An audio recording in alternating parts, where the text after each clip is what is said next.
Kasih karunia dan damai sejahtera dari Allah Bapa kita dan dari anaknya Tuhan Yesus Kristus menyertai kamu sekalian. Amin. Shalom, saudara-saudari sahabatku yang terkasih di dalam nama Tuhan Yesus. Firman Tuhan yang menyapa kita hari ini, hari Selasa tanggal 28 Oktober 2025, tertulis di dalam kitab Yesaya pasal 25 ayat 1. Mari sahabatku kita simak dan renungkan firman Tuhan yang menjadi kekuatan dan inspirasi untuk menjalani hari ini. Demikian. Ya Tuhan, Engkaulah Allahku. Aku mau meninggikan Engkau, mau menyanyikan syukur bagi nama-Mu.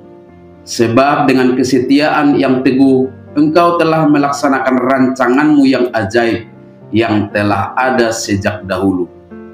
Ale Jehovah hodo de batakku, sai patibulok kudoho, pujio kudoguarmu, ainunga mabahen halongangan ho, akasakapmu sian narubi pe, nabonar jala nasib tongdo. Demikian firman Tuhan. Saudara-saudari sahabatku yang terkasih di dalam nama Tuhan Yesus, firman Tuhan hari ini mengajarkan kita betapa penting dan berharganya pengakuan iman secara pribadi atau iman personal yang berawal dari pengenalan dan pengalaman pribadi dengan Tuhan. Yesaya, walaupun latar belakang pengakuan ini adalah tentang karya keselamatan umat Israel sebagai pujian atas pemulihan umat Allah setelah pembuangan, namun secara pribadi dia sungguh menyaksikan keagungan Tuhan. Dengan demikian, saat ini kita pun dapat menaikkan pujian dan kekaguman kita kepada Tuhan secara pribadi, lewat pengalaman iman pribadi maupun lewat pengalaman rohani persekutuan, keluarga maupun gereja. Dua hal utama dari renungan ini, yang pertama adalah pengakuan pribadi. Ya Tuhan, Engkaulah Allahku. Dalam pengakuan iman rasuli memang yang ditekankan dalam pengakuan iman itu adalah pengakuan pribadi. Dimulai dengan kata aku percaya. Tentu ini mau mengingatkan kita supaya menjadikan Tuhan sebagai Allah dalam pengalaman iman pribadi kita.